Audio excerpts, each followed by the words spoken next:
Mais dans l'esprit d'aller droit au but, regardons ce qui se passe.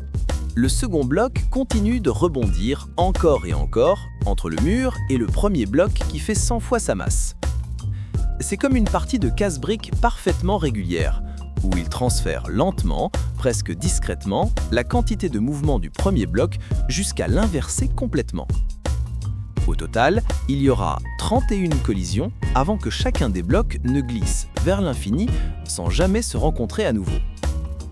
Et si le premier bloc avait 10 000 fois la masse du second, alors les claquements seraient bien plus nombreux, concentrés en une rafale très rapide, en tout 313 collisions. Enfin, attendez. Oui, en réalité, 314 claquements. Et si le premier bloc était 1 million de fois plus massif que l'autre? Alors, dans nos conditions idéales, presque tous les chocs se produiraient en un seul grand éclat, donnant cette fois 3141 collisions. Vous voyez peut-être le motif qui se dessine, même s'il défie toute attente. Peut-être distinguez-vous déjà le motif qui se dessine, même s'il est parfaitement compréhensible de ne pas le voir immédiatement, tant il défie toute intuition.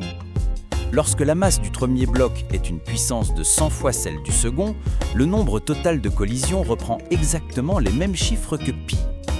Pour s'en rendre compte, il suffit de penser à l'algorithme sous-jacent. Étape 1. Implémenter un moteur de physique. Étape 2. Choisir le nombre de chiffres d de π que l'on souhaite calculer. Étape 3. Attribuer au premier bloc une masse égale à 100 puissance d-1, puis le lancer sans frottement contre un bloc de masse 1. Étape 4. Compter toutes les collisions qui se produisent. Prenons un exemple. Pour obtenir seulement 20 chiffres de π, il faudrait qu'un bloc possède une masse 100 milliards de milliards de milliards de milliards de fois supérieure à l'autre. Si le petit bloc pesait 1 kg, le grand aurait alors une masse environ 10 fois plus importante que celle du trou noir supermassif au centre de la Voie lactée. Un tel scénario correspondrait à environ 31 milliards de collisions, avec à un certain moment une fréquence de 100 milliards de milliards de milliards de milliards de chocs par seconde. On comprend alors qu'il faudrait une précision numérique extrême, ainsi qu'un temps pratiquement infini pour mener cet algorithme à son terme.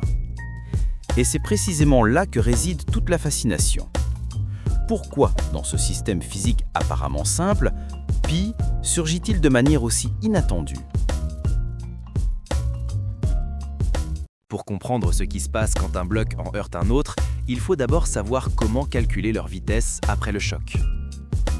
La clé, c'est d'utiliser la conservation de l'énergie et la conservation de la quantité de mouvement. Appelons leur masse m1 et m2 et leur vitesse v1 et v2. À chaque instant, l'énergie cinétique totale est 1 demi m1 v au carré plus 1 demi m2 v au carré. Même si v1 et v2 changent à chaque rebond, cette somme doit rester constante.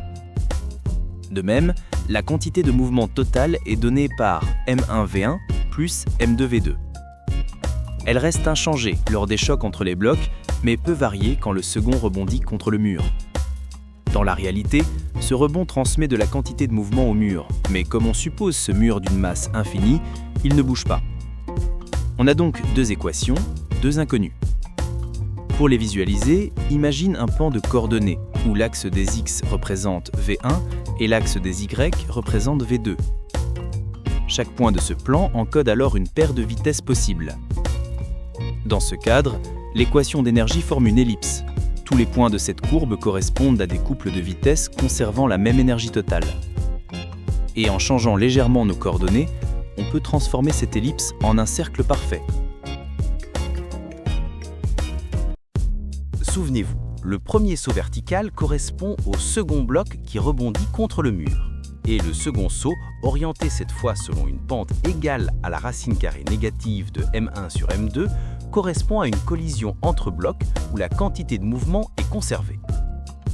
Appelons θ l'angle entre cette ligne de quantité de mouvement et la ligne verticale. Et là, peut-être que vous le voyez déjà.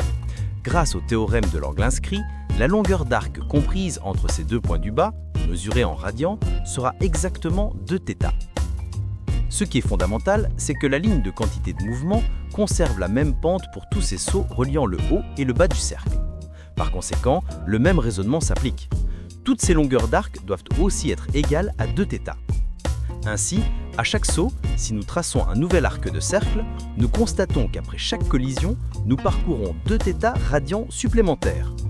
Nous nous arrêtons une fois atteinte la zone finale à droite, qui correspond, souvenez-vous, à la situation où les deux blocs se déplacent vers la droite, le plus petit avançant plus lentement. On peut aussi voir cela d'une autre manière. On s'arrête au moment où l'ajout d'un arc supplémentaire de 2θ se chevaucherait le précédent.